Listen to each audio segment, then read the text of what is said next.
en este equipo.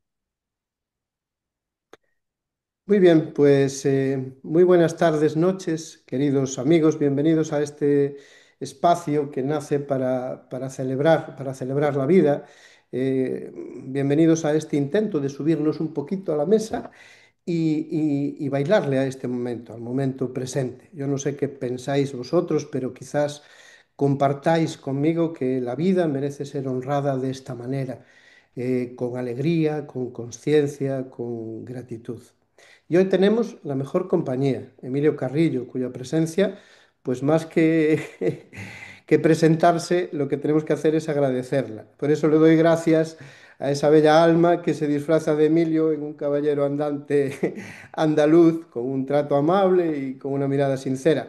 Las armas no son como las de Don Quijote de hierro, sino que hay conciencia y hay humildad. Y aunque la humildad del Emilio le rechine un poco esto, pues su obra invita a eso, a permitir que nuestra alma encarne en la materia esa luz que recuerda. No lo olvidemos, pues, porque desde su blog El Cielo en la Tierra, sus libros, proyectos como Conciencia y Sociedad Distópica, hacen que podamos, que vemos cómo nos comunica con esa sencillez lo más hondo de la conciencia. Por eso, Emilio, como dije al principio, más que presentarte, agradecerte tu presencia, que en sí misma ya es una enseñanza. ¿Cómo estás, Emilio? ¿Cómo está tu corazón hoy?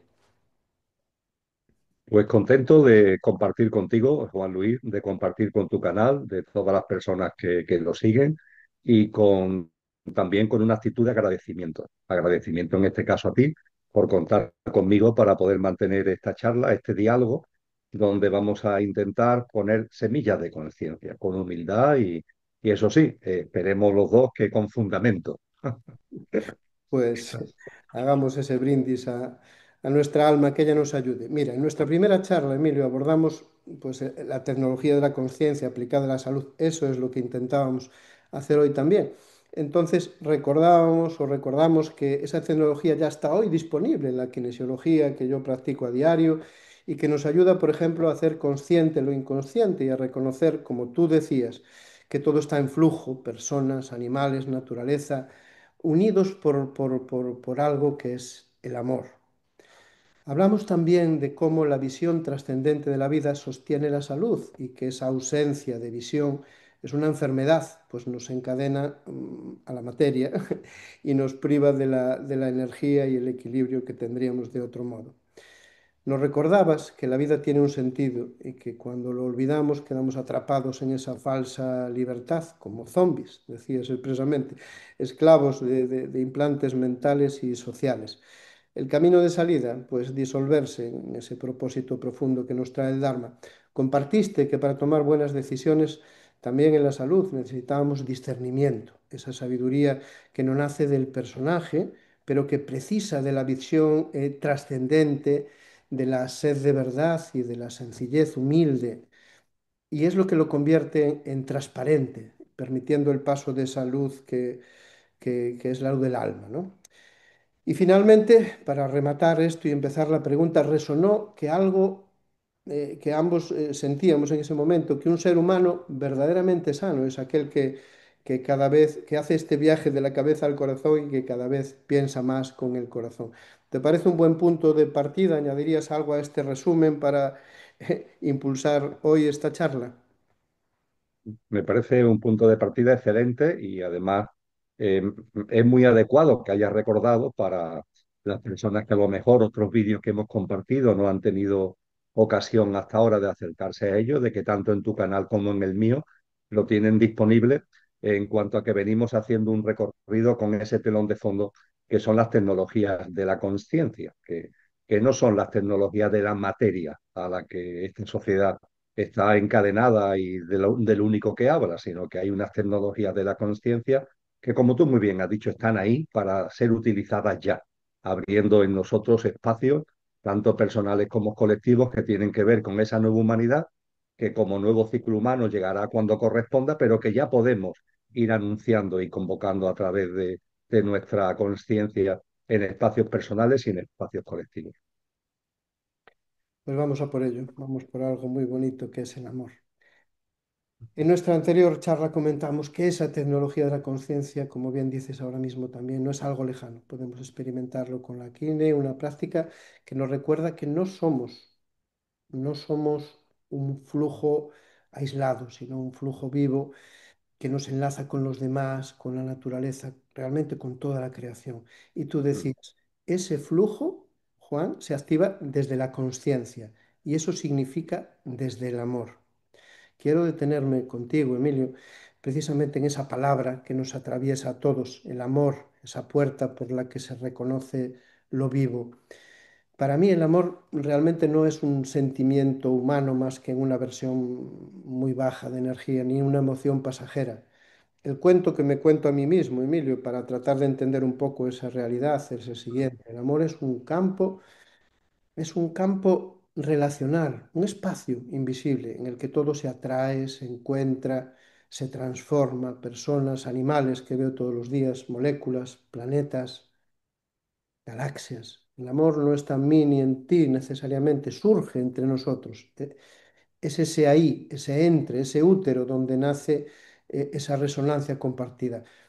Por eso cuando entramos en ese campo, lo que se despliega ya no es solo conexión, que es lo que acabo de hablar, sino conciencia, porque el amor no solo une, sino que también ilumina. Entre el yo y el tú se expande un nosotros. Y ese nosotros aparece como una luz nueva que lo que estaba fragmentado lo convierte en una unidad viva. El campo de conciencia se sostiene en un principio que atraviesa toda la vida y que es la ley del tres, la conoces perfectamente. Afirmación, negación, reconciliación, Padre, Hijo, Espíritu Santo. El amor no se queda en la dualidad, convoca siempre un tercer principio que lo integra y que le da sentido y que abre camino. Y detrás hay una ley que late como una fuerza primordial, que es lo magnético. Ese magnetismo hace posible el encuentro, hace posible la polaridad, la cohesión. Brotan tanto lo eléctrico, el movimiento, como lo reticular, la red que sostiene toda la vida. Lo veo diario en la clínica. En síntesis, el amor no es un concepto, no es un concepto etéreo, no es un estado emocional, es un principio creador, un campo relacional que crea atracción, conciencia, orden y tejido. Y con ese espíritu del no saber, Emilio, que decía Sócrates, que es la máxima sabiduría, y con ese espíritu de explorar que nos decía Krishnamurti, que tanto le gustaba, te pregunto, Emilio, ¿qué es para ti el amor cuando no lo miras solo como un sentimiento, sino como un principio creador de conciencia y de vida? Lo primero a recordar es lo que tú acabas de apuntar ahora mismo, Juan. El amor es mucho más que una emoción. En la experiencia humana somos muy dados a encasillar al amor en lo emocional. Y de hecho, todo lo que tiene que ver con sensaciones o con experiencias de enamoramiento, de amor hacia otra persona, suelen estar muy metidos en el ámbito de lo estrictamente emocional. Cuando hablamos del amor de verdad, el amor real, el amor metafísico, estamos hablando de mucho más. Sin desmerecer, por favor, sin desmerecer el amor emocional, todo tiene su sitio. Pero ciertamente nos han enseñado los grandes sabios y sabias que el amor realmente es algo mucho más potente y algo de mucha más envergadura. Concretamente, cuando nos acercamos a la percepción de eso que el diccionario llama Dios, que es ni más ni menos que aquello que no tiene origen, que no tiene principio, que no tiene final, y que no teniendo origen es origen de todo lo originado y se halla presente e inmanente en todo lo originado.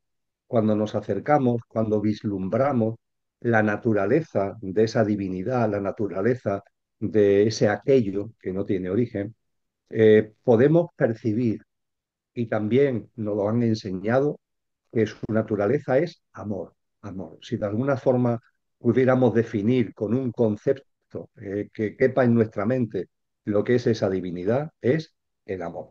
No el amor emocional, sino el amor real, con toda su potencia y con toda su envergadura.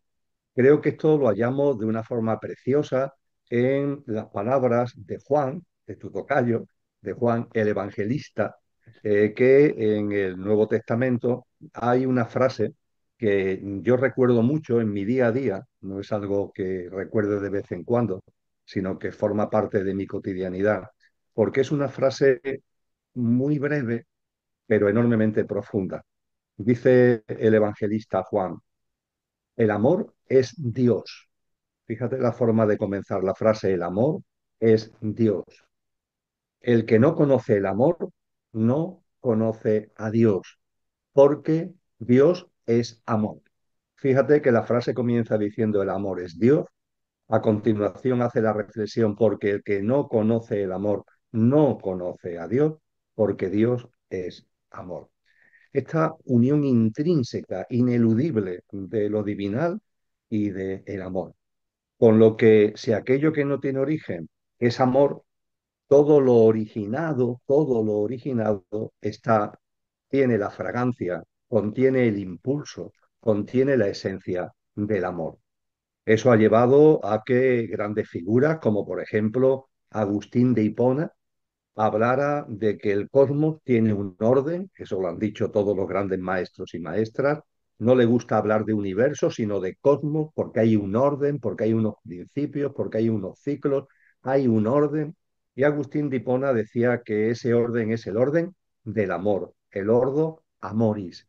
Podríamos decir, por tanto, que siendo amor aquello que todo lo origina, y estando todo lo originado, impregnado intrínsecamente de amor, la vida, la existencia, cuando es una vida y una existencia, podríamos denominar natural, la lógica, está alineada en sintonía con el amor.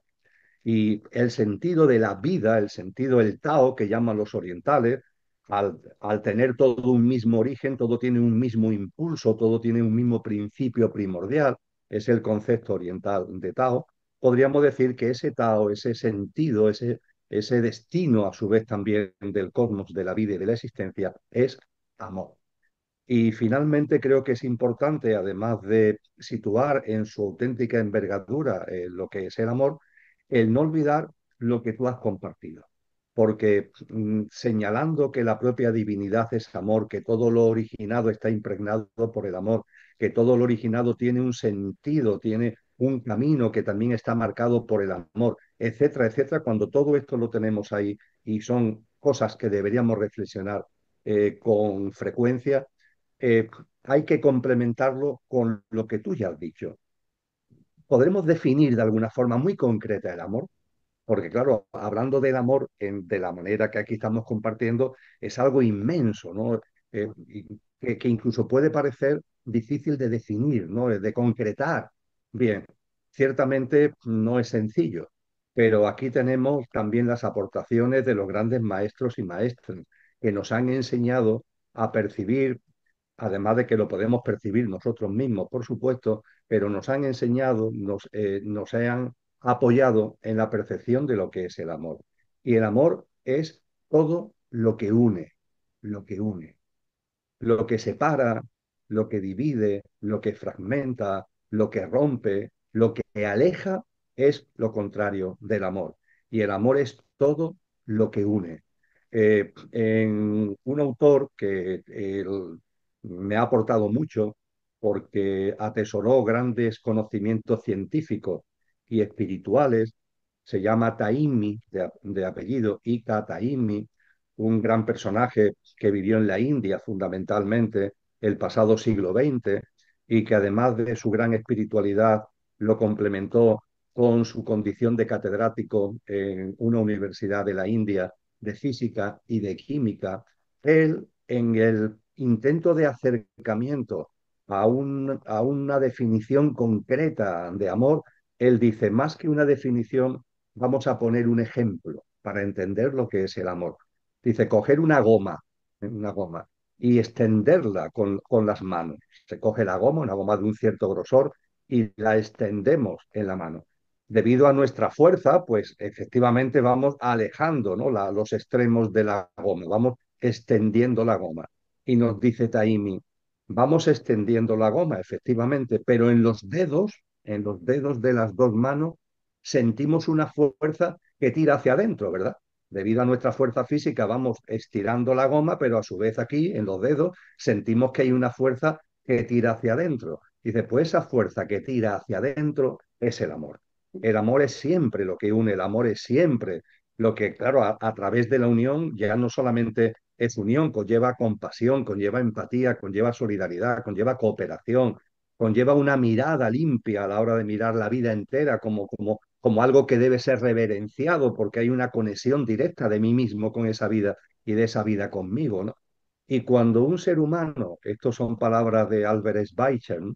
Cuando el Premio Nobel de la Paz del año 1952, cuando un ser humano empieza a percibir esto, empieza a percibir este amor, empieza a percibir esta unión y ello lo lleva a la reverencia por la vida, todo cambia, todo cambia. Dice Albert Schweitzer, quien ha sentido esto una vez ya ha transformado su vida, es algo que ya no se puede olvidar. Con lo que no estamos hablando de conceptos metafísicos abstractos, sino que estamos hablando ciertamente de conceptos metafísicos muy importantes, pero que tienen una plasmación. Yo sé que yo en mi vida vivo con amor cuando mis actos cotidianos, mis acciones, mis emociones, mis pensamientos están impregnadas de esa unión, están impregnadas de esa comunión y están impregnadas de esa compasión y esa compenetración con todo lo que me rodea y con la vida en general. Y cuando en mí aparece algo que fragmenta, que separa, que divide, que rompe, etcétera, etcétera, me estoy alejando del sentido verdadero y natural de la propia vida y de ese ordo amoris del que nos hablaba Agustín de Hipona. Qué acertada la imagen, bajo mi punto, mi pequeño punto de vista, porque el ego a veces nos hace ver cómo es esa goma se separa, ¿no? Parece que todo se está separando, pero en el fondo siempre hay esa intensidad que separa para unir, porque lo que es la vida a veces te separa, pero en el fondo te das cuenta que no acabó la película, que te está separando, pues para unirte de verdad, para acceder a otro nivel de conciencia, para darte 20 veces de golpe hasta que la 21 haces ese aprendizaje. Genial, Emilio, traerlo de timing. Me parece maravilloso. Eh, Quisiera rescatar el diálogo como instrumento de conciencia para generar salud, y si no lo digo reviento, para mí salud es sentirse bien y generar bienestar, sencillamente eso. Si te parece, me gustaría aterrizar esta visión en la vida cotidiana, en el cuerpo, en la salud, en el autocuidado, a través de una experiencia personal que he tenido y que llamo a este pequeño relato el puente invisible. Cuando mi bebé cumplió 14 meses, hace muy poquito, hace 2 meses y poco, haciendo yo deporte, me lesioné el tendón en la cara interna de la rodilla. El tendón anserino es la pata de ganso, o sea, para que nos riamos todos. Haciendo el ganso, me lesioné la pata de ganso. Y la consecuencia es que no podía andar sin dolor, no podía trabajar. Dirijo una clínica veterinaria, somos 5 en casa, familia numerosa. ¿A qué te suena, Emilio? En fin, que lo que aquí comparto contigo es un diálogo real conmigo mismo y también un pequeño homenaje a un tal Emilio que nos explica con la metáfora del coche y del conductor que no solo somos la personalidad, sino que tenemos una parte trascendente que es la que debe dirigir nuestra vida. Este diálogo es un intento para comprendernos y sanarnos. Con tu permiso, Emilio, el puente invisible, el mensaje del cuerpo. Es de noche, la casa está en silencio, solo se escucha el tic-tac del reloj y la respiración tranquila de ese bebé que está dormido en mitad del lecho. La rodilla duele, pero el dolor parece decir algo más que lo físico. Hay un mensaje escondido, hay una llamada. Y dice el cuerpo, la personalidad, el coche. No entiendo por qué me he lesionado, solo hacía deporte, quería soltar energía, cuidar un poco de mí y ahora no puedo moverme. Y dice el alma, el conductor, no es castigo, es aviso. Has corrido demasiado sin escuchar las señales. El tendón, ese puente entre lo que se mueve y lo que sostiene, se ha tensado hasta decir basta. Y dice el cuerpo, el coche, solo estaba cansado, trabajo, clínica, familia, todo me pide presencia y no puedo llegar a todo. Y dice el alma, el conductor, no te pido que llegues a todo, te pido que llegues a ti. Has sido músculo, acción, fuerza, impulso, pero olvidaste el hueso, la estructura, el descanso, el arraigo. El tendón se rompió justo donde el alma te grita que hay que unir esos dos mundos. Y dice el cuerpo, el coche, ¿y qué hago con todo esto si no puedo parar? Y dice el alma, no es solo parar, hay que reajustar, moverte desde otro lugar, dejar que la acción nazca del silencio, que la fuerza sea ternura, que el deber se mezcle con el gozo. El puente se repara cuando el alma y la materia dejan de tirar en direcciones opuestas. Y dice el cuerpo, el coche, he estado demasiado en lo material, quizás esta vez el alma quiere que cambie el paso. Y dice el conductor, el alma, sí, deja de empujar, empieza a fluir, menos control, más escucha, menos hacer, más ser. El cuerpo solo se rompe cuando el alma quiere volver a entrar. El bebé suspira, la rodilla duele un poco menos, y este Juan comprendió que el dolor no era enemigo, sino la puerta de entrada, que el cuerpo no te castiga, que conversa, que cada síntoma es un puente invisible, tendido entre el mundo visible y el invisible. El amor, ese campo relacional del que hablábamos hace un momento, Emilio, también habita en ese puente. Cuando lo cruzamos con humildad, cuando escuchamos al cuerpo con el alma, la salud deja de solo ser una ausencia de dolor y se convierte en una presencia consciente. Y te pregunto, Emilio, ¿crees que podemos aprender a vivir así, dejando que el amor te atraviese hasta el punto de dialogar sinceramente con nuestra alma? Parece una locura, pero es que de alguna manera tenemos que empezar a levantar el teléfono, ¿no? Y escuchar cada dolencia como una llamada de ese espíritu, ¿no? Que está ahí detrás, tirando otra vez para volver a unir. ¿Cómo podemos dialogar con el alma, Emilio? ¿Cómo dialoga Emilio con su alma? Eh, en primer lugar, muchas gracias por la bella experiencia que acabas de compartir. Una experiencia hermosísima y con una moraleja consciente enormemente potente. Así que muchas gracias, Juan. Ciertamente, cuando vemos la vida, no deberíamos nunca olvidar de que como la vida está impregnada de amor, tal como compartíamos hace un momento, la vida siempre nos abraza, siempre, siempre, siempre. Incluso cuando nuestra mente no lo entiende o lo rechaza o lo niega, las vivencias, las experiencias que tenemos delante juegan a nuestro favor siempre, entendiendo por jugar a nuestro favor no los deseos materialistas, no los objetivos del pequeño yo, del ego, del coche sin el mando consciente del conductor, sino entendiendo por aquello que es lo mejor para nosotros desde un punto de vista de lo real, es decir, para que expandamos la conciencia, para que crezcamos personalmente, para que evolucionemos espiritualmente. La vida entera está permanentemente apoyándonos y ayudándonos y abrazándonos en este precioso proceso de autoconocimiento y de autotransformación. Y en ese sentido, por supuesto, que desde el alma percibimos, desde nuestro conductor consciente percibimos que a veces nos metemos en unas dinámicas de vida, esta sociedad se ha especializado en ello, que se basan en el culto a la velocidad, un ajetreo continuo, un esfuerzo permanente, todo muy complicado. Eso nos lleva a estados de ansiedad, de estrés. Es evidente que ese no es el camino. Y estamos llamados a que desde la conciencia reduzcamos, en la medida de lo posible, reduzcamos ese ritmo, ese estilo de vida, lo reduzcamos en cuanto a su velocidad.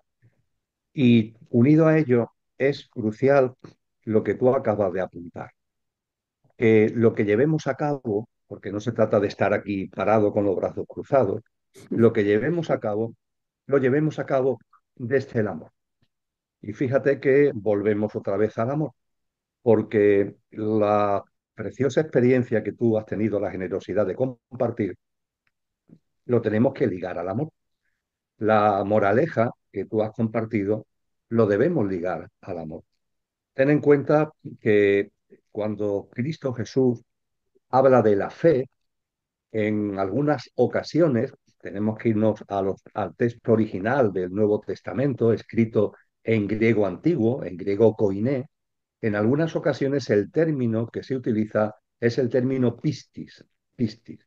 Y el término pistis es un vocablo del griego koiné que significa confianza en la vida, lo que acabamos de decir, confía en la vida, significa perseverancia, constancia en el camino que tenemos que llevar a cabo, y a lo que voy significa igualmente compromiso con uno mismo, compromiso con uno mismo. Claro, cuando Cristo Jesús nos habla de compromiso con uno mismo, no está hablando del compromiso con nuestra personalidad, con nuestro pequeño yo, con nuestro coche, sino que está hablando del compromiso con nuestro verdadero ser, nuestro compromiso con lo que somos, con nuestra dimensión álmico-espiritual. Y a esto él lo llama también amarse a uno mismo. Él nos dice, ama al prójimo como a ti mismo. Esto segundo se suele olvidar. Ahí está dando siempre vuelta el ama al prójimo, pero es que la frase no termina en ama al prójimo, es ama al prójimo como a ti mismo. Ese amarnos a nosotros mismos tiene que ver con ese compromiso contigo mismo que está ahí implícito en el término pistis, significado etimológico en parte de lo que la fe es y significa. Amarse uno mismo, evidentemente, no es narcisismo, no es la querencia del pequeño yo. No, no, no. Estamos hablando de amarse uno mismo desde el punto de vista del compromiso con nuestro verdadero ser. Una persona se ama a ella misma cuando pone en valor lo que es de verdad, no lo efímero, no lo pasajero, no lo que va a morir con eso que llamamos muerte. No, en nosotros hay un ser que transciende la muerte, que cuando muramos físicamente va a seguir siendo, sin envoltura, pero va a seguir siendo. Y amarse uno mismo es poner en valor eso que hay en nosotros, ese ser que va a seguir siendo incluso cuando acontezca eso que denominamos muerte.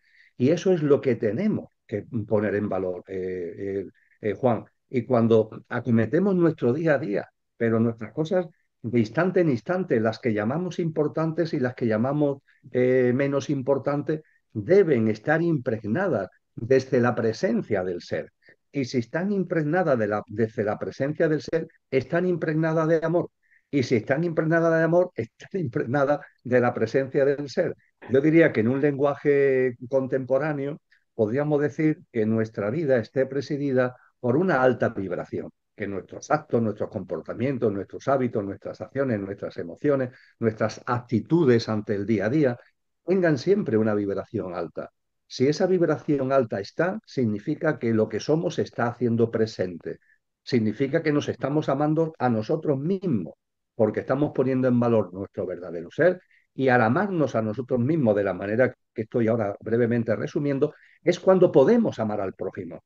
Porque quien no se ama a sí mismo, quien no pone en valor su verdadero ser, no ama al prójimo, es mentira. Pero tú qué le vas a dar al prójimo. Si tú estás identificado con tu pequeño yo, con tu personalidad, con el egoísmo, el egocentrismo, tú no le puedes dar nada al prójimo. Es una quimera mental, es un autoengaño. Tú le puedes dar cosas a los demás y a ti mismo cuando actúas, cuando despliega tu vida en clave de lo que realmente eres, desde el amor a ti mismo, poniendo en valor lo que realmente eres, y eso impregna todo, todo en tu día a día de una vibración alta. Es así de, vamos, me he extendido demasiado, pero en cualquier caso el mensaje es muy sencillo, el mensaje es muy simple, porque además a raíz de ahí viene todo lo demás. Nos dice Cristo Jesús, mi paz os dejo, mi paz os doy. ¿Cómo vamos a estar en paz si estamos enfrascados, ¿no?, en la dinámica loca, ¿no?, de ese pequeño yo, donde todo se hace a empujones, a trompicones, un coche loco sin el mando consciente del conductor? Vamos a tomar el mando consciente del coche, vamos a poner en valor lo que realmente somos. Eso va a permitir que nuestra vida tenga una vibración distinta, que nosotros mismos vayamos percibiendo en nosotros que se eleva la vibración, y eso va a traer un estado que es por una parte, un estado de gracia, de bienaventuranza, de gananda y también de paz, y esa paz que estaremos en condiciones también de poner a disposición de los demás. Efectivamente, Emilio, amarse a uno mismo creo que es una de las claves para poder dialogar con el alma, ¿no? Saber que tenemos distintas partes de la personalidad y que son partes de la personalidad, pero que si realmente aprendemos a amarnos, ese aroma del alma que hacía que la goma volviese, pues tiene que estar ahí en algún tipo de conversación, sea simbólica, sea como sea, porque lo del tendón fue real. De hecho, aún todavía me duele un poquito. Se ve que todavía queda bastante que mejorar, pero bueno, ya ando perfectamente. Eso también es muy buen síntoma. Mira, te pongo encima de la mesa, por favor, Emilio, una cuarta cuestión. Los códigos de lectura para una nueva humanidad, le he llamado. Quiero proponer una reflexión sobre las relaciones humanas y el papel que juegan esos códigos de lectura, porque eso lo vivimos día a día. Y te voy a poner un ejemplo de mi vida. Pero antes de eso, recordar a Schopenhauer que nos decía, un hombre puede hacer lo que quiere, pero no querer lo que quiere. Y esta frase siempre me reveló mucho porque nos recuerda que aunque decidimos muchas de nuestras acciones, la raíz de la voluntad no está en nuestro consciente, muchas veces está en ese inconsciente. Así que nos abre una puerta así de grande a lo que es la tolerancia, ¿no?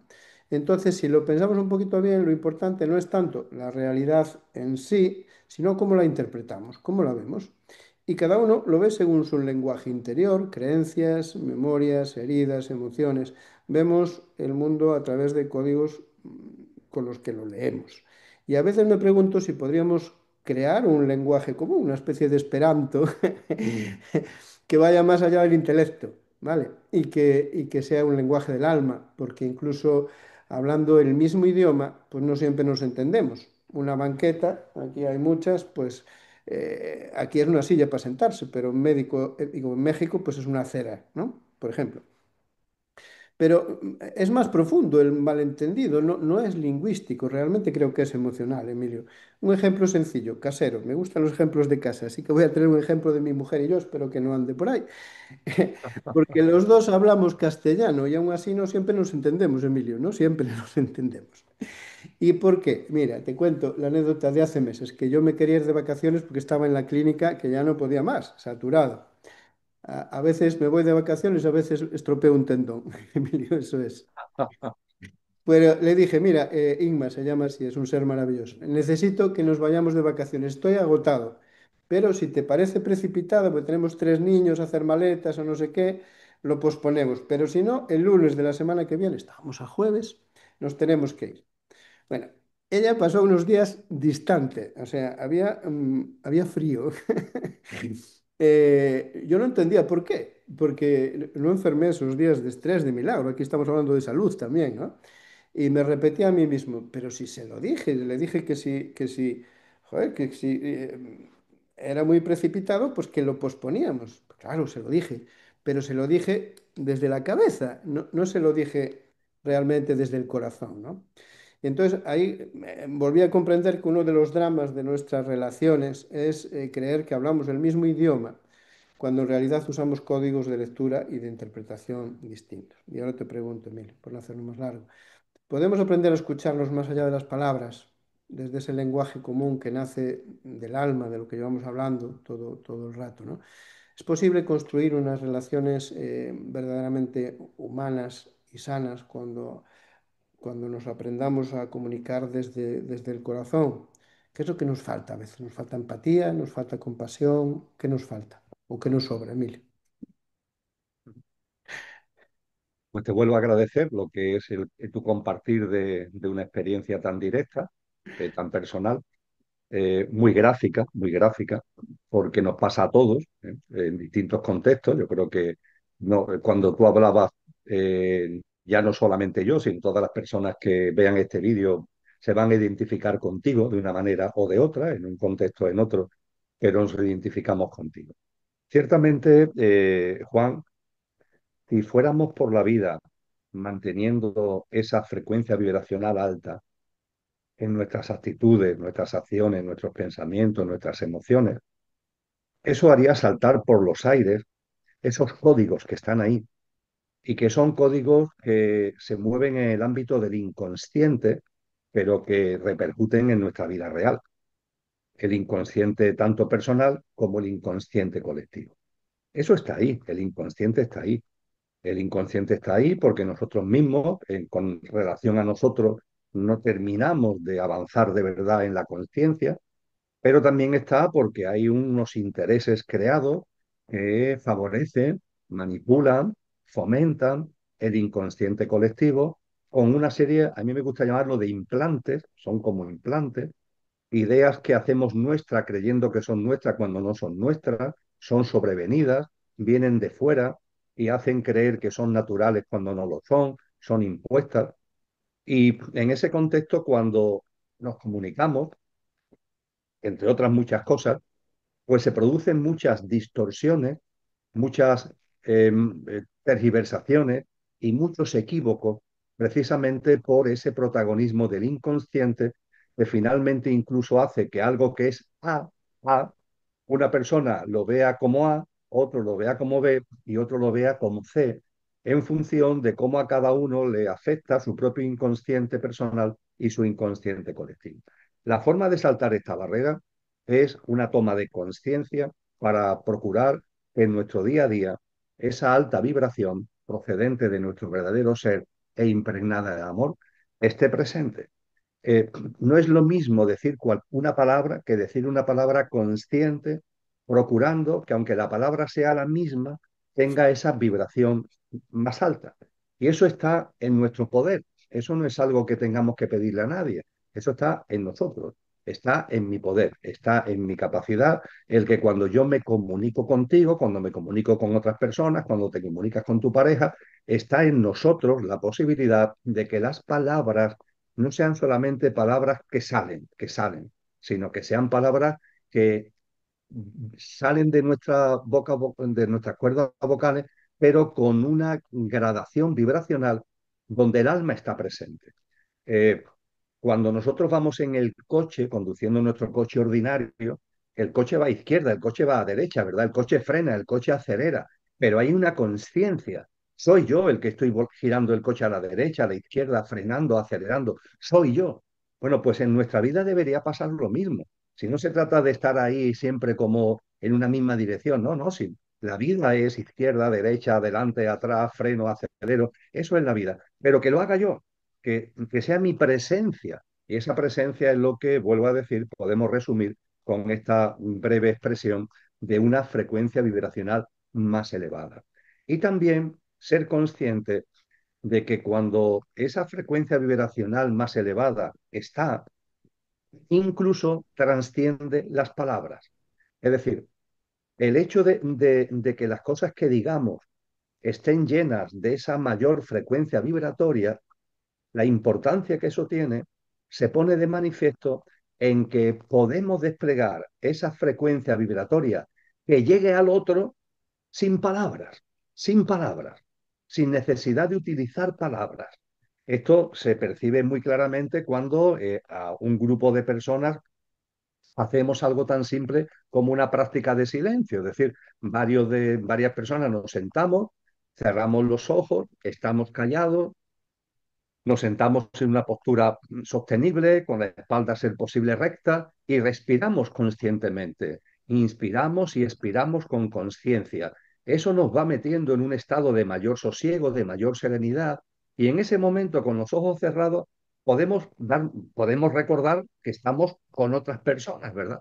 Y de alguna forma podemos percibir que hay un flujo de vibración y por tanto de comunicación entre las personas que estamos ahí sentados compartiendo ese instante de silencio. Ahí no hay palabras, incluso los ojos los tenemos cerrados, pero percibimos que hay un algo muy difícil de definir, que también es comunicación, aunque estemos acostumbrados a ligar la comunicación con las palabras y realmente la comunicación usa las palabras, pero debe tener, para que sea de verdad comunicación, un telón de fondo que es vibracional, donde las palabras se cuelgan como si fueran perchas, es decir, lo que de verdad importa es donde se cuelgan las perchas, que tiene que tener esa alta vibración, y ahí se ponen las perchas. Claro, como las perchas salgan, pero no hay donde colgarlas, o donde colgarla tenga una vibración muy densa, pues por muy bellas que sean las perchas, al final el resultado final es absolutamente desastroso, entre comillas. Y permíteme que, aunque sea extenderme a lo mejor excesivamente, pero diga algo más sobre la importancia de lo que es el alma, de lo que es la conexión álmica, de lo que es esa frecuencia vibratoria que debe impregnar las palabras y que está más allá incluso de las palabras. Yo invito a una práctica que yo mismo llevo a cabo y he invitado en distintos foros a llevarla, a acometerla, a ejecutarla. Hay situaciones en la vida donde surgen pleitos, controversias, conflictos con otras personas. Puede ser nuestra pareja por cualquier situación, puede ser nuestros familiares, pueden ser compañeros de trabajo, pueden ser vecinos, en fin, el contexto puede ser muy diferente, pero ciertamente en la vida cotidiana surgen conflictos, surgen tensiones, surgen malentendidos. Y si tenemos corazón, si nos impulsa el corazón, queremos disolver esos malentendidos, no queremos tener pleitos, ¿verdad?, con la gente, no queremos tener conflictos, nos gustaría resolver esos conflictos. Y lo intentamos desde el coche, es decir, con las palabras. Y con las palabras nos dirigimos a la otra persona para procurar, oye, vamos a dejar esto a un lado, venga, yo me disculpo, tú te disculpas, en fin, y vamos a seguir para adelante. Esto tampoco tiene tanta importancia, mira, podemos hacer esto, en fin, a través del diálogo, superar ese conflicto. Y en muchas ocasiones nos encontramos que no es posible, que hay algo enquistado ahí, que a lo mejor incluso tú tienes buena voluntad, tu voluntad es verdadera, pero en la otra persona, por lo que sea, hay un malentendimiento, hay una mala interpretación, e incluso puede ser que este gesto que tú estás teniendo sea malentendido y haga que la otra persona se enfade más todavía. Es decir, como, sí, ¿tú qué quieres aquí? Hacerte el bueno, que no sé qué. Con lo cual, o no se mejora nada o incluso se empeora. Bueno, pues ante situaciones como esta, mi consejo es que hablemos álmicamente. Y hablar álmicamente, ¿qué significa? Que yo en este sillón, que es donde hago mis prácticas de silencio, mis prácticas de meditación, mis prácticas de oración, en este sillón por la mañana tempranito, antes de que amanezca, pero en fin, que cada uno lo haga como cuando le venga bien en su lógica de vida, yo hago precisamente lo que hemos dicho antes. Me siento con la espalda bien recta, en silencio, con los ojos cerrados, respiro conscientemente y cuando percibo que esa respiración consciente se va haciendo más pausada, y hay en mí un mayor sosiego, porque la respiración consciente te va dando ese estado de sosiego, desde mi mente, pero intentando que sea desde mi alma, aunque utilice mi mente, me procuro comunicar con el alma de esa otra persona.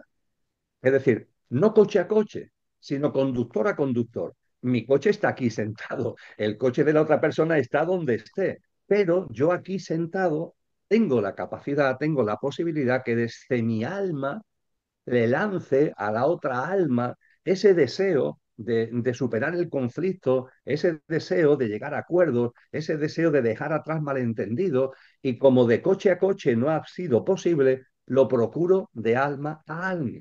Y esto, Juan Luis, no siempre, porque a veces el otro coche, no el alma del otro siempre está dispuesta, pero el coche está como demasiado cerrado, por decirlo de alguna manera, pero en muchos casos los resultados son sorprendentes. Oye, que tuviste una conversación con esta persona coche a coche y no hubo forma, y después de hacer esta práctica de comunicación álmica, vuelves a abordar el tema a las horas o a los pocos días y da resultado. Lo que antes no fue, ahora sí es. Eso también pone en evidencia que hay una comunicación álmica. Esa comunicación álmica, quizá la palabra comunicación no valga, pero hay una conexión y esa conexión hace que haya un fluido y que haya un algo muy bello que posibilita, repito, incluso que determinadas situaciones de tensión sean superadas por un tipo de conexión, comunicación álmica que va más allá de las palabras. Claro, cuando todo esto lo vamos aprendiendo porque nos lo han enseñado y porque lo vemos su utilidad práctica, entendemos la importancia de que nuestras palabras no sean solamente palabras, sino que vayan acompañadas, vayan impregnadas siempre, siempre, siempre de una vibración muy importante.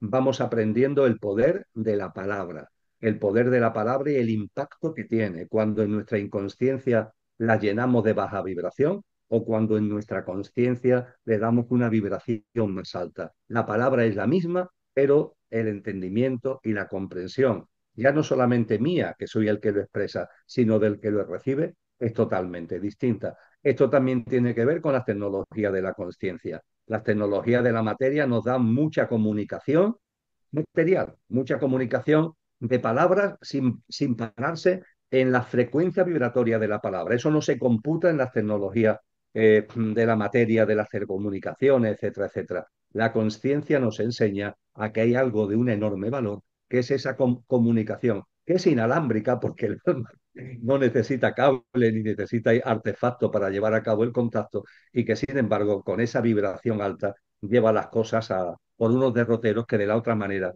es un imposible.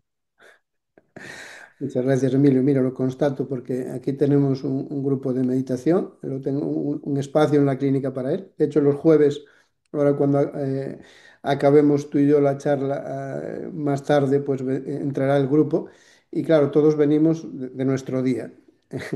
Entonces, los primeros momentos en que vamos pasando del ruido mental a ese espacio de silencio y ese espacio de silencio va provocando una respuesta de relajación en nuestro organismo y esa respuesta de relajación pues va creando que ya no sea el tallo cerebral ni el cerebro de mamífero, sino ese cerebro que es capaz de conectar prefrontal, que es capaz de conectar con lo mejor del ser humano, pues pueda estar ahí, ¿no?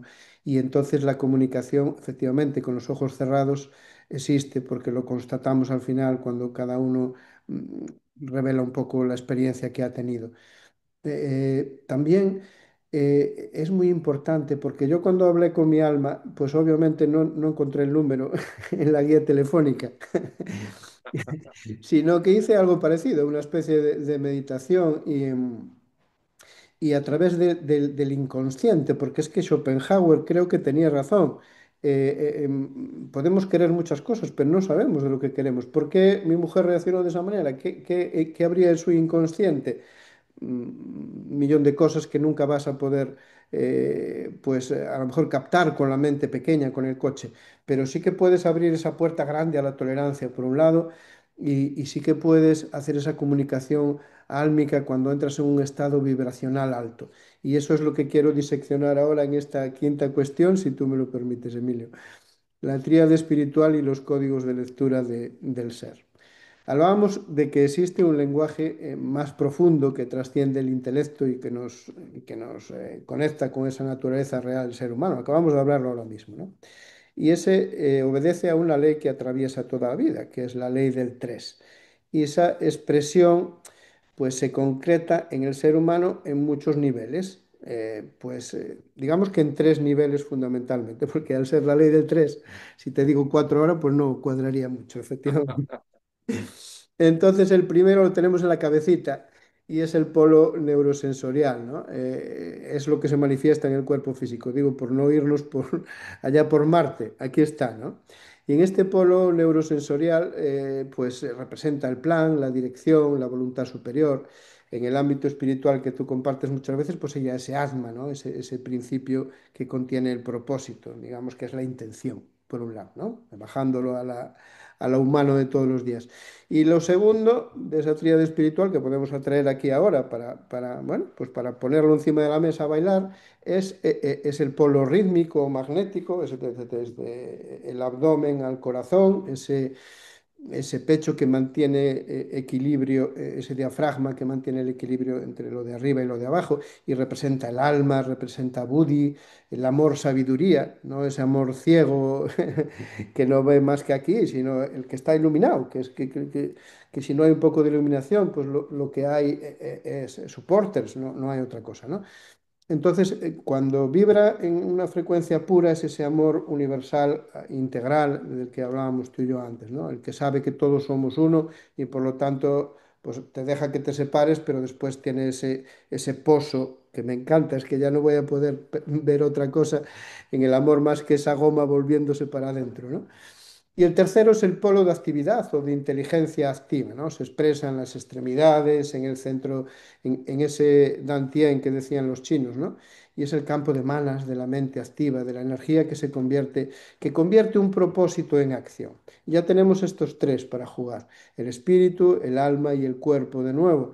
Son las tres teclas fundamentales del lenguaje de la vida. No son ideas abstractas, están en todo, en la célula, en un bosque, en una relación, en el cosmos entero, ¿no? Entonces, si cada uno de nosotros es una síntesis viviente de esos tres niveles, resonando obviamente a distinta escala, Emilio, ¿cuándo nos daremos cuenta de que esos tres están en todo y de que tenemos que tener energía para hacer una cosa, pero tenemos que también tener amor, sabiduría y sobre todo también tenemos que tener una intención pura, digamos? ¿Cuándo lo integraremos? ¿Cómo integraremos esto? ¿Qué podemos hacer en lo cotidiano para que esta tríada espiritual, pensamiento, sentimiento y acción eh, se pueda manifestar, Emilio? Que tú eres de manifestar. Pues la respuesta creo que es sencilla, Juan Luis. Más allá de que la puesta en práctica por las inercias nos pueda parecer complicada, pero la respuesta es sencilla. La manera directa, fácil de plasmar lo que tú acabas de decir es tener conciencia de esto que tú acabas de compartir, tener conciencia. No olvidarlo, por así decir, tenerlo, tener conciencia y tener conciencia, vamos a también expresarlo así, con continuidad, ¿no? Esa perseverancia que aparece, como antes decía, también en el ámbito del término pistis, ¿no? Confianza en la vida, compromiso contigo mismo y perseverancia.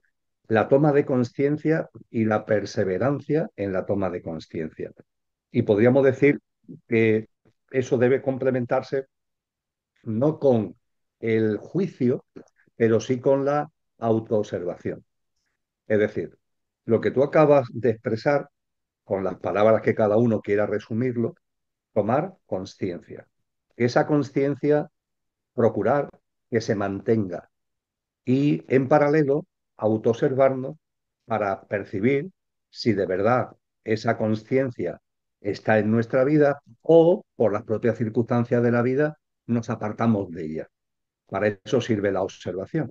Pero la observación no es juicio. La observación La voz, la voz, Emilio. forma Ahora, parte. hemos, ¿Sí? ahora volvemos a escucharte, que era muy Vale. interesante lo que estabas diciendo. Sí, sí. Te Eh, vuelvo a oír. entonces, compartía que con las palabras que cada uno considere oportuno, por una parte, tomar conciencia. En segundo lugar, intentarlo llevar a nuestra cotidianidad con constancia, ¿no? Con perseverancia. Y observarnos para saber si estamos en esa línea o nos estamos saliendo de esa línea. Y si nos salimos de la línea, repito, no es para juzgarnos, no es para flagelarnos, sino para tomar conciencia y volvemos otra vez a la línea. Y a partir de ahí, eso ayudará también a que cada vez haya más constancia. Es decir, si nos salimos, tomamos conciencia que no hemos salido y volvemos otra vez a la línea. Esto tiene mucho que ver, aplicado al caso, con una máxima que nos enseñó un maestro del siglo XIII que vivió en Japón, entre Japón y China, que es la nariz vertical, la práctica de la nariz vertical, que vale para distintas cosas y también vale para esto. La nariz vertical, ¿qué es? Primero, toma de conciencia, segundo, observación y tercero, aceptación. Primero es tomar conciencia, a partir de ahí te observas hasta qué punto vas por un camino o vas por otro. Y si la observación a lo que te lleve lo aceptas, es decir, si oye, pues sí, voy en la línea, pues magnífico. En caso de que no vayas en la línea, también lo aceptas, oye, me he salido de la línea y vuelvo a la línea. Creo que esto es un tema que así, a bote pronto, tal como lo estoy planteado, si no hay una dinámica establecida en nuestra vida, puede parecer complejo. Bueno, ¿y yo cómo voy a estar todo el día aquí pensando si sí, si no? Esto en cuanto que se empieza a practicar, es tan natural que te das cuenta sin necesidad de hacer como de esfuerzo, ¿no? Si es algo natural. Eh, Percibir que el ser humano es una perfecta conjunción de esencia y de apariencia, de ser y de estar. Que esa perfecta conjunción de ser y de estar es una conjunción, porque ambas tienen su porqué. El ser tiene su porqué, el estar tiene su porqué. Es verdad que el ser es imperecedero y que el estar es efímero, pero las dos tienen su porqué. Y a partir de ahí, desde esa comprensión, de esa conjunción perfecta que es el ser humano, saber que eso se plasma, como tú muy bien has dicho, en alma, en espíritu, alma y cuerpo. El espíritu, la divinal esencia, la presencia de aquello que no tiene origen en todo lo originado y también en ti y también en mí. El alma que hace como de acople y el cuerpo, el pequeño yo físico, emocional, mental, la personalidad, que es imprescindible, es el estar para vivir esta vida. Y la conciencia de que somos eso, y la conciencia además, como venimos diciendo, de que debe ser el conductor, la dimensión ánica espiritual, quien lleve el mando en nuestra cotidianidad, eso, si lo tenemos presente e intentamos llevarlo en el día a día, con continuidad nos va transformando la vida, va transformando nuestra vida, va transformando nuestras relaciones con los demás, va transformando las relaciones con la vida en su conjunto, y de vez en cuando nos observamos para ver hasta qué punto nos estamos manteniendo o no en esta dinámica. Y si percibimos que por los avatares de la cotidianidad nos hemos apartado, pues no pasa nada. Respiramos conscientemente y volvemos otra vez a la trinchera, ¿no? Por decirlo de alguna forma, volvemos otra vez a la trinchera, bueno, después de habernos duchado con esa observación y de haber tomado fuerza para seguir en esa dinámica. Y esto no tiene más complicación. Eh, realmente podemos llamarlo de muchas maneras, podemos expresarlo de maneras muy grandilocuentes, pero esto finalmente es una práctica de vida, es una visión de la vida, claro, es una visión de la vida y de la existencia y del propio ser humano, pero es una práctica de vida donde volvemos a lo de antes, la vibración va a ser el indicador. Y eso siempre sabemos con qué vibración estamos actuando. Hay siempre una vocecita dentro, Juan, siempre, tú lo sabes, yo lo sé, todos lo sabemos, aunque haya personas que prefieren negarlo, siempre hay una vocecita dentro, que es una especie de guía, una especie de brújula que te está diciendo esto es o esto no es. Aquí estás actuando en coherencia con lo que somos o te estás apartando y metiéndote en la locura del coche loco sin el mando consciente del conductor. Esto no deberíamos negar que está ahí, que está a, a nuestro alcance de todos, al alcance de todos, y que es algo, una práctica de vida que conforme vamos avanzando en ella se va haciendo más sencilla, porque es natural, es lo natural del ser humano.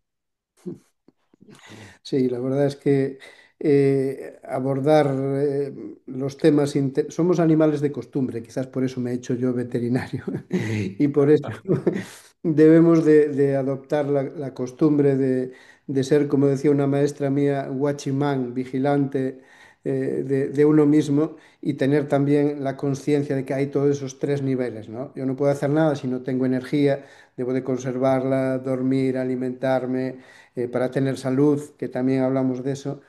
Debo de tener el amor, sabiduría, o sea, la pasión por algo, pero también ir adquiriendo el conocimiento para que el coche pueda funcionar bien, no echarle diésel en vez de gasolina. Y debo de tener una intención, evidentemente, lo más pura posible. Bueno, Emilio, creo que hemos agotado 55 minutos y yo te había pedido los cinco últimos. Bueno, hemos hecho cinco de seis cuestiones que yo tenía, lo hemos hecho bastante bien, creo. Después de esa maravillosa sincronía que hemos tenido la última vez que nos vimos con Antonio Vimele, no sé si lo recuerdas, quisiera hacer el cierre con una reflexión sobre la verdad y el amor, fruto de tres autores seguro muy conocidos por ti, con una visión creo que complementaria, y uno de ellos pues te va probablemente a sorprender. Con tu permiso, Emilio, te dejo después, por favor, que cierres una vez que son 2, 3 minutos de lectura y que nos despidas a todos hasta un próximo encuentro. La verdad que se ve, se encarna y se ama. Hemos aprendido que no basta con creer, ni siquiera con entender. Es necesario ver con una mirada limpia. Krishnamurti nos recuerda que la verdad no solo se revela cuando la mente se aquieta, cuando ya no hay juicio ni búsqueda, cuando el observador y lo observado son uno solo. No podemos tomar decisiones verdaderas sin conocernos a nosotros mismos. Y ese conocimiento no nace del pensamiento, sino de la claridad que observa sin interferencia. Ver lo que es, dentro y fuera, como un solo movimiento, porque como decía él, uno es el mundo y el mundo es uno. Pero esta claridad por sí sola no basta. Si la verdad no desciende a la vida, si no se hace carne en nuestros gestos, queda suspendida en el aire. Emilio Carrillo nos invita a encarnar esa claridad, a permitir que el alma exprese en la materia la luz que recuerda. La verdad entonces deja de ser un concepto y se convierte en una forma de vivir hábitos de vida, en una conciencia que abraza a la existencia entera. Y cuando esa conciencia se une al amor, aparece el rostro eterno de Cristo. Él nos muestra el compromiso total con la verdad, la claridad que se entrega, que se ofrece, que ama hasta el final. En él la verdad deja de ser idea y se vuelve presencia viva. En él la observación se transforma en compasión. Y así completamos ese círculo. Krishnamurti nos enseña a ver, Emilio nos recuerda que esa visión debe encarnarse y Cristo nos revela que toda encarnación verdadera es amor. La verdad que se ve, se encarna y se ama no pertenece a ningún maestro, es el pulso mismo de la vida, llamando a cada uno de nosotros a vivir despiertos, lúcidos y plenos en el corazón del mundo. Un momento. Despídenos tú mismo, Emilio. Pues ciertamente, después de lo que acabas de compartir, lo primero es silencio. No por lo que hay de mí, ahí, entre comillas, sino por lo que hay de Jiddu Krishnamurti y muy especialmente por lo que hay de Cristo, sin ningún tipo de duda. Y me vas a permitir que conforme te escuchaba, se me ha venido a la cabeza una frase de Jiddu Krishnamurti, la he recordado y la he buscado en el texto rápidamente porque es una frase, un parrafito de Jiddu Krishnamurti que tengo siempre muy presente. La he buscado mientras que te escuchaba y si te parece, podemos cerrar oyendo esto que nos dice Krishnamurti, escuchando esto que nos dice Krishnamurti, Juan, a propósito de la paz, porque yo lo que espero es que este diálogo entre tú y yo aporte semillas de conciencia, modestamente, pero sobre todo nos vaya impregnando de paz. Es tan importante la paz. El amor se plasma en la paz. La conciencia debe plasmarse en la paz. Una paz que es de uno mismo, una paz que se comparte con los demás. Y fíjate en lo que nos dice Krishnamurti precisamente a propósito de la paz.